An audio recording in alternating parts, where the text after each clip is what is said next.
Good afternoon, everyone. Welcome to Take 5 at 5. Time really flies. Today we are at episode 28. And I'm your host for today. My name is Miyen. So I would like to welcome everybody to Take 5 at 5, episode 28. And I hope that everyone will have a good discussion today because I'm so excited to actually host a good friend of mine, Mr. Koh Mui Han.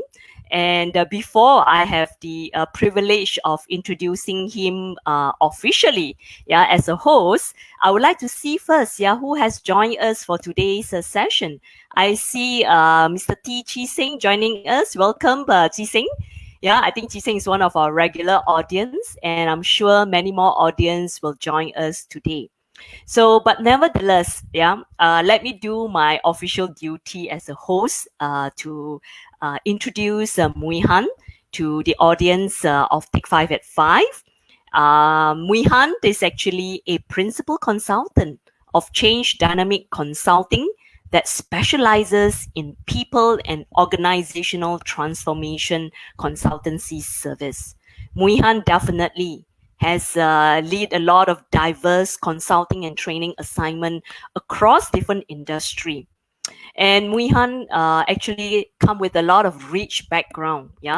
Before this current role, he was previously with PricewaterhouseCoopers, the advisory service segment, involved in post-merger integration initiative for their clients.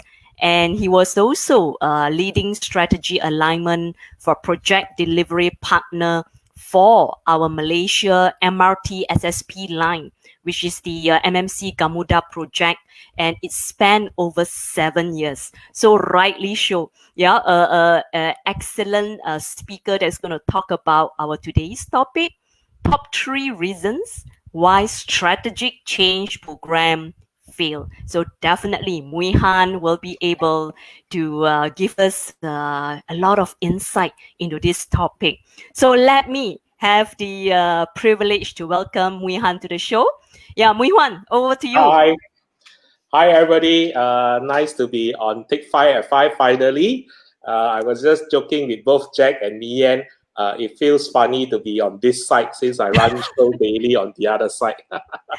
So Yes. I'm glad to be here, and thank you for tuning in to all our friends as well as our business associates. Hope you can actually participate in the discussion rather than me giving a talk. I think it's more important that we all partake in a discussion. So feel free to give me your inputs, your questions, and we can have a debate or a discussion, whichever matters. More important that we create some value for everybody today. Right, Mui Han. Yeah. So, in fact, I feel excited about today's topic, Mui Han, because as you know, I'm a clinical psychologist who work a lot in workplace setting. And a lot of time, I will be getting referral of employees being impacted by workplace major change. That's why I'm so excited to host you today, because this is rightly where you're going to share with all of us, why some change management program fail. So I myself am excited to hear more from your sharing. But before I let you start, Mui Han, let me just welcome our audience to the show. So I can see Julia, Catherine, Ben, Sulim, So I think these are our regular audience on Take 5 at 5. We have 28 shows. So we have a lot of our followers for sure up to this point. So after saying hi to them and let them begin to listen and ask you a question, so I will hand over to you to kick off the sharing for today. Mui Han, go ahead. Okay. So thank you for that nice introduction, as well as thank you to the friends who have just tuned in. Really excited to be given this opportunity. As I mentioned, I wanted to take this opportunity to share some of my experience regarding change projects, since we understand, given the current quote-unquote new normal, I don't think it's new anymore. I think the term we now will say is the current reality. There will be a lot of changes that will be taking place in organizations. And as a result of that, these changes, although forced upon us, due to the pandemic and due to the ways that has changed in the way we work. Uh, Chances are, if we don't manage these changes well within the organization, it could be a challenge. So I thought it will be right for me to actually take this opportunity to maybe just give you the three top reasons why most change programs fail or change initiatives fail in my observation across my consulting work that I've been doing. So quickly, since we have the slide up, so you can see the three, and I want to touch on one by one in quick succession as well. So number one reason that I feel that a lot of times when we go into a project, there's a really lack of what we call human-centered approach. And I borrow this word from our yesterday's guest, Siu Ling, who talked about design thinking, who talked about the user experience, which is very critical in product development, process development, and so on and so forth. And in the change process, this is one thing that I feel that most organization is severely lacking, because in a case that when you look into most companies, they will tend to focus on what we call the rational part of change. So in fact, when I got into this change management consultancy as well as work, I also noticed most methodologies that is dished out there, change management methodologies, as I mean, highly focused on the rational basis of bringing change to the organization. So we have jargons like benefit realization to explain to your people why the change is needed, how will it bring new benefits to the organization, to the department, to your colleagues, to you, to your customers, and so on and so forth. However, when we implement the change or implement the project, so to say, we find that there's consistently shortcomings, yeah, in that sense. Mm. And a lot of times they cannot understand why the derailment happened. Well, friends, ladies and gentlemen, let me tell you why. Because human beings are very complex to start with. And one great thing that helped us a lot of times, as well as derail us a lot of time, is this concept of emotions. And that's where the focus on emotional management during a change process or a transformation program is not being focused enough, in my opinion. As a result of that, that particular program fails. That's one, right? The other one is also in a lot of cases, I do a lot of IT process change, okay, system change, I mean. And in a system change, usually we will embark on a new technology, a new system for the organization, and there will be a specific group of project people brought into the organization to implement that, because by virtue that we are investing in this new technology, most organizations would not have the technology know-how. So as a result, they either hire a bunch of vendors and consultants to bring them in, or they bring on new contractual staff just for the project period. And that's where, while it's supposed to drive greater efficiency and effectiveness, a lot of times we find that there is a lot of barriers to this, because simply the lack of trust between the incumbent staff of the organization Mm. versus this new bunch of project people. I was in one particular project that just to get these new project people in, the organization actually paid a premium, okay, rightly so, paid a premium to bring in the expertise. But in doing so, and I think they not communicated well in the entire organization, that created a lot of inequity in terms of perceived compensation. Sometimes it's not all real, but they perceive that the new people are severely being overpaid compared to the rest of the staff. So by the time that they wanted to implement the project, yeah, all this uneasiness, unhappiness all comes up, and what becomes a very simple, straightforward thing to do become very complicated, very lethargic, and as a result, the project failed. So Yeah, Mui Han, at this point, I mean, this is exactly, I think your first point, right? The human-centered approach, because, they have forgotten about the basic human relationship, right? How to even integrate, the existing team with the new team that is brought in. So I think that's where I always find the psychological part of embracing the change become a challenge based on what I heard from your 2 points here. So, but Yep. perhaps at this point, I pause you, Mihan, because I saw Yep. some question coming in from our Good. audience, right? So I think I have one question from Jack.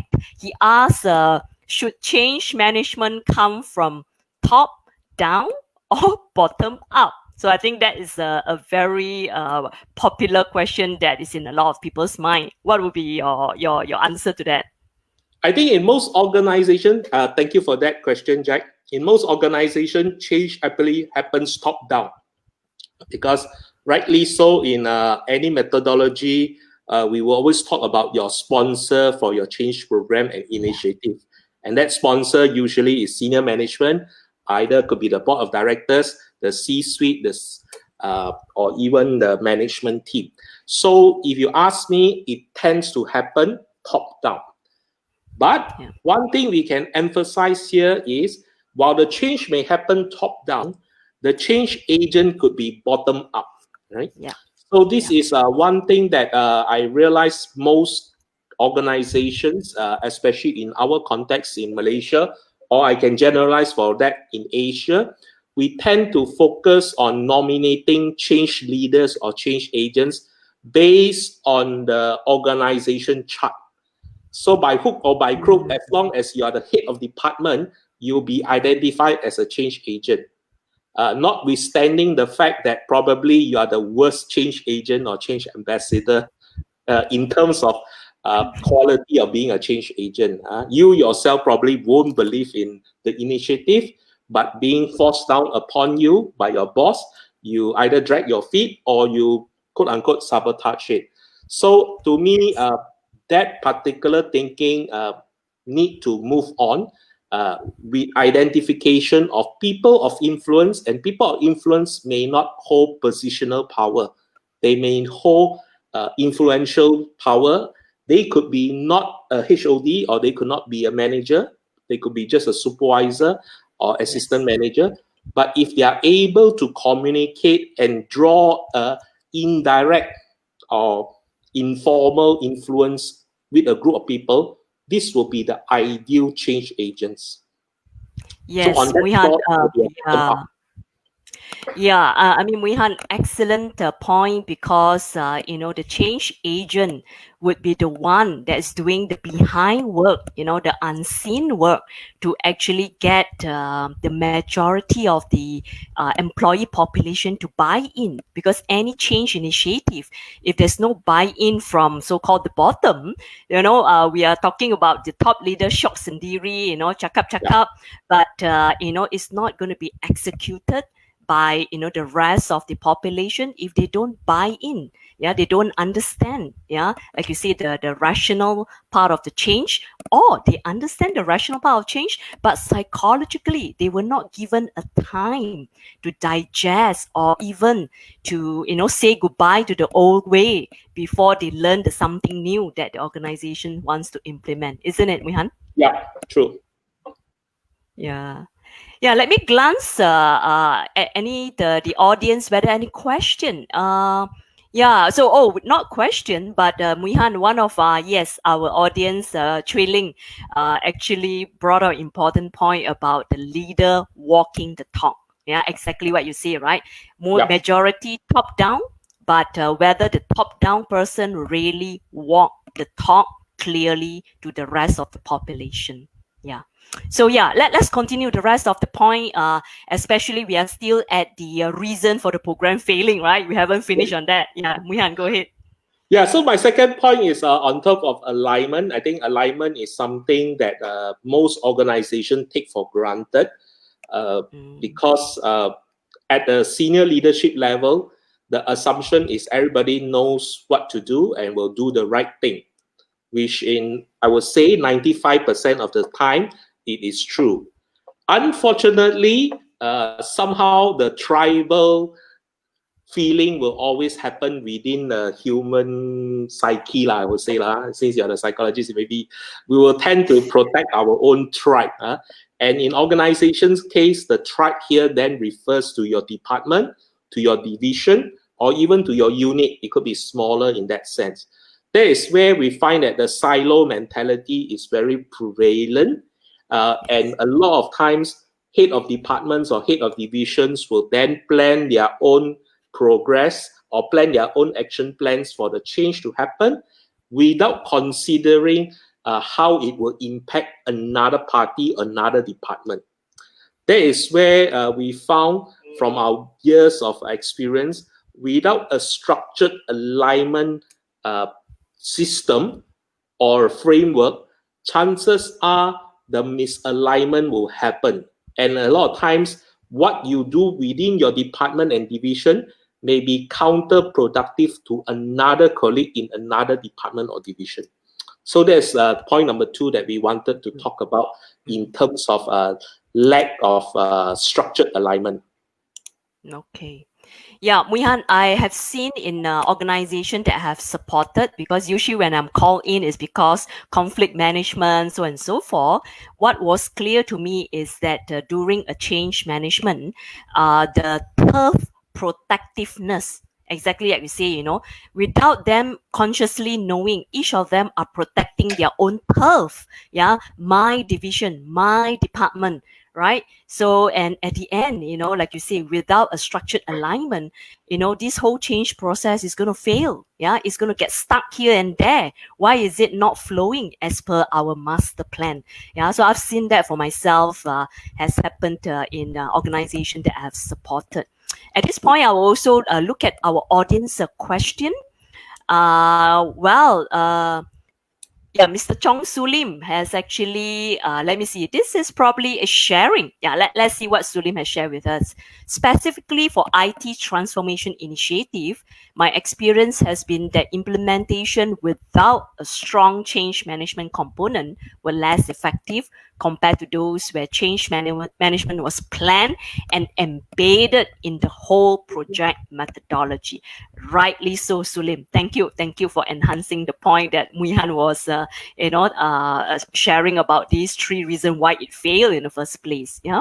And I have another interesting question from Jack. What happened when the change agent faces resistance from their own direct superior or head of department? Oh, yes, we have seen that. Yeah, Mui Han. Go ahead, Mui Han. So before maybe I answer Jack's question, just wanted to tie in with what Sulim have said. Thank you, Sulim, for your inputs and comments. And being the experienced CIO that you were previously, you probably have seen enough IT project failures, if I can quote unquote, in that sense. I think one of the reason a lack of alignment or the silo mentality also happen is during a project implementation, is always very tight timelines. And because when we are in a very tight timeline, definitely we will tend to focus into our area or our function more specifically, without having the luxury to actually go around and look at what other people are doing. So when we force people into a very accelerated timeline, that's where you find that this behavior of protecting your own turf become even greater, because at the end of the day, I just need to get my thing done. If I don't get my thing done, I'll be faulted, I'll be reprimanded, I'll be marked as not delivering or performing. And when that happens, the counterproductiveness is then I don't even think of a bigger picture of how my actions will impact my other colleagues in that sense, right? So as to Jack's question on what do we do, definitely in a very structured change environment program, there needs to be a fallback between the project team together with the project sponsor and with the change agents. So in that sense, at least the change agents can come back to the change management team or to the project team to say that we are trying to deliver this message as what you have told us based on the timeline that you have indicated. However, these are some of the resistance that we are facing. And as a result of that, we need higher senior management intervention. And I will try to empathize in reality. While this is as simple as I put it, Mm. in reality, it's not so simple because a lot of times, in what we call BAU, business as usual, most business managers will have not just the project to manage, but they also have their normal day-to-day accountability and responsibility.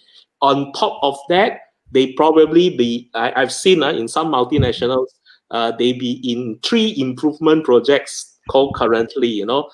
Could be the new sales incentive that they're trying to launch. There could be a new IT system they're trying to adopt. Then they also try to move, a new culture. So that is where the challenge is, and we will find that why a lot of them burn out after a while or get very stressed up when it happens with a project. Is that is the case. So management also sometimes will try their best to stretch the person until that person really breaks lah. I would say, because if I run three projects concurrently, every time you got problem, you come back to me, then we will say that maybe you should try a different way to influence that person, or influence your boss and see how it works. Because if I give in to this, there's two other things that you will come back again. So there's a lot of juggling that is happening. And that's where I would strongly suggest that anybody in this kind of position, especially in today's environment, it is very important to find a very productive outlet for yourself if you are managing a team as well as change initiatives. Because if not, you will fall into the danger of unable to manage your own emotions.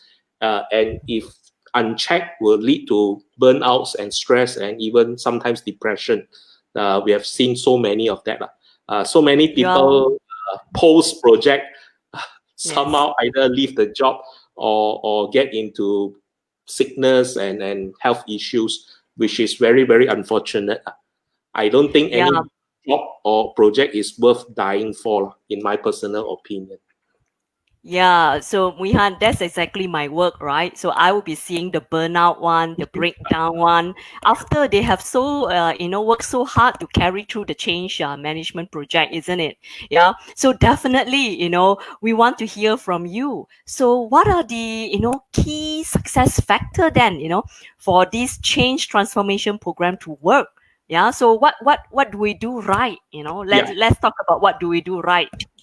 Okay. So if I can have the slide back on quickly.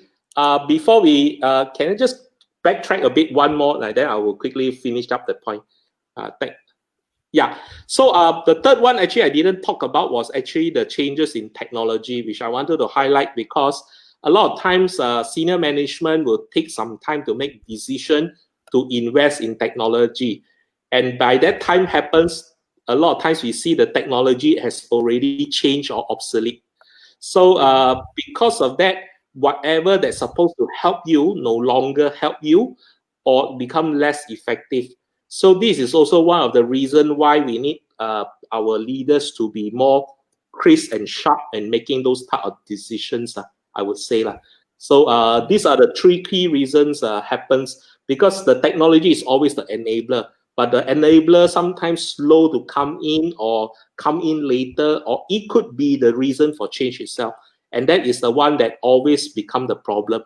By the time you decide on to buy the system is no longer, is already obsolete or no longer valid. There's a much higher spec or higher version of it in that sense. Okay, so let's talk about key success factor. I'm cognizant of time.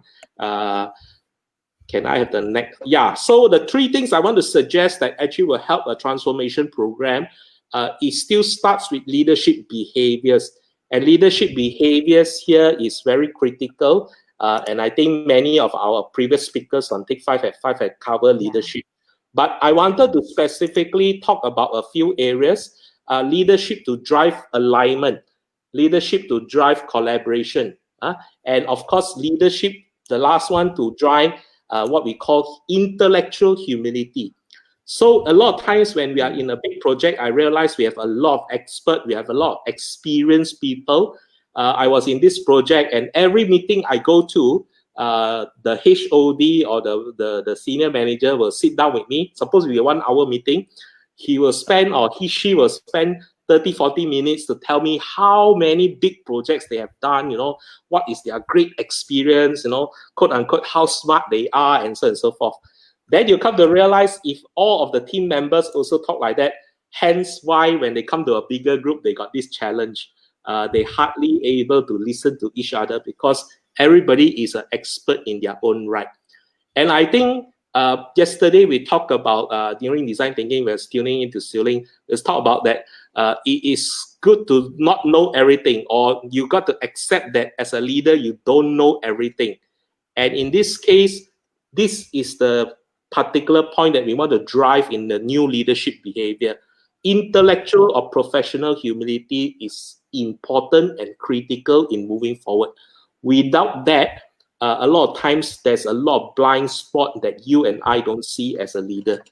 So if I can leave that point for leadership behavior is what I want to bring across. The next one is what we call system thinking. And system thinking, of course, in a traditional sense, means different things. But here I want to talk about a systematic way to drive alignment and a structure. And in the work that I do, I actually engage a framework called the Strategy Deployment Matrix, SDM. It is actually a lean tool, but this can be adopted in organization, not only just for projects, but even for management of organization to look at a longer term strategy execution. So we are not talking within the year, because within the year you will have your performance management to take care of it. But we are talking about, let's say, 3 to 5 years when you have your strategy plan to be operationalized and implemented. Okay. The other one is also to talk about how can you do what we call multidisciplinary check and balances within the organization for decision that is critical. And that becomes a structured approach to say that we don't only make a decision based on one particular party, but it is coming together. Now, why I want to say this is because I have observed enough in our context a lot of times. When you go to EXCO meeting or senior management meeting, it is actually a very silent meeting. Correct me if I'm wrong, but I've seen a few. It's very silent. And usually it's the CEO or the deputy CEO or the COO that drives the meeting. And he will talk or she will talk most of the time. And then they will get the individual departments to do reporting. And this kind of management meeting usually lasts for hours. You will find that. So by the time you are stuck there for 3 to 4 hours, the obvious behavior is you only participate when it's your department or division's turn. And a lot of times you also bring all your maja, your kaki tangan to come in to support you to present the thing that you want to get through. Now that is where the challenge happens, because in that sense, number one, the meeting is too long. Number two, your attention focus is very short. Number three, you only interested in your area because you try to stay low and say, this one not my problem. I better don't open my mouth, because then you will drag the meeting. My other colleagues will fault me as well. So as a result of that, that's where misalignment happens. Okay, so contrary Mihan, I need to interrupt you. We are almost to the end of the okay. show. So so just to do a check-in time for you so that you can probably wrap up, or I'm not sure whether you still want to take one question before we end the show. Okay, Yeah. I can take one question. Thank you for that. Yeah. So I think I saw two comments, including question from the audience from Niwan and Treeling, is actually about effectiveness of communication during a change management program, right? So Niwan was talking about whether it is over communication. Treeling was talking about lack of communication. So is this one area too that we need to look at for a successful transformation program, communication itself? So my point of this is we need to have human communication, which I come back to my earlier point of human-centered approach. So a lot of times in project and in change management, we do a lot of structured communication. We prepare the script, we make sure which are the form and channel on the media to be disseminated, and then we just blast it out. So with the pretext that we need to maintain consistency, alignment, and so on and so forth, which all are important, don't get me wrong. However, you find that this type of approach is losing its efficacy and effectiveness. So what we need is we need our leaders to actually walk the ground to really have a conversation with their people, or even with the people 2 levels down, like a normal day-to-day conversation, Yeah. at the same time within the change agenda, which is very different and difficult or harder to do, because I don't have a standard script for you now.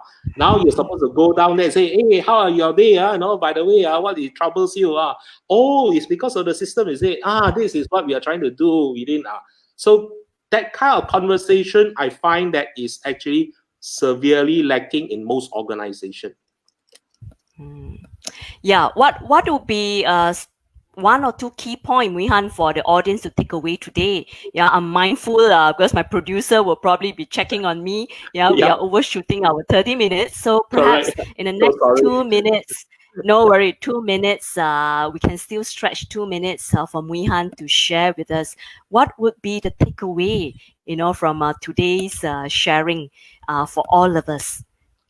So two things that I maybe want to talk about. Number one is structure is always good. That's why I talk about structured alignment. And I don't think we are short of structured frameworks in terms of change programs and change initiatives. That is given. But we are also witnessing the more and more people are trying to tune out of this kind of communications or this kind of engagement. Therefore, we need to drive the real agenda of having the human-centered approach, which I come to talk about in my last 2 years of my work. And this is something that is not easy to understand. Recently, about a year ago, there was this big PLC, or sorry, they are GLC, that wanted to engage me for a change management piece. And the so-called client actually interviewed me and said, so can you share with me what frameworks that you're going to bring about? So of course, I touch upon one and two, but I say the most important thing is, at the end of the day, is the human communication, because we become less and less human. We are very robotic, we rely on structured emails, structured posters, structured WhatsApp or SMS message. What we need to do is now to get to the ground and train our leaders, or make our leaders talk like a normal human being, there to bring the message across. And this one become a showstopper for her. As a result of saying that, I didn't get the job because to her, it's like, this one's so fluffy, but in reality, that's how I feel, and why most change program fail is because of that. Yeah. Yes, Mui Han. And of course, being a psychologist, I fully support the human-centered approach, because when we are not able to reach somebody's heart, whatever they hear in their thoughts or their mind will not work. It's the hearts that drive them to have the passion to want to carry out whatever initiative that we want to do, right? So yeah, thank you on behalf of Take 5 at Thank 5. you. We would like to thank Mui Han for your, really interesting sharing. I would definitely chat with you for another hour or so. We have so much in common. But let us thank our audience for this evening, for tuning in and for sharing or even ask question. And of course, fellow audience, next week we will have our Take 5 at 5 with another five different speakers. Yeah. So it's still in the dark, right? We are not going to review to you yet the topics, but please like us on our Facebook, follow us on our Facebook. So we will actually share with you one by one, yeah, the different topic and the different speaker that is going to share with all of us at Take 5 at 5 next week. So with this, thank you, Mui Han, again, and thank you, Jack, our producer from behind the scene, and thank you everyone for tuning in for today. So with this, I hope to see you guys next week for our following show. So goodbye, Bye. everybody. Have a good weekend, everyone. Thank Thank you. you. Thank you.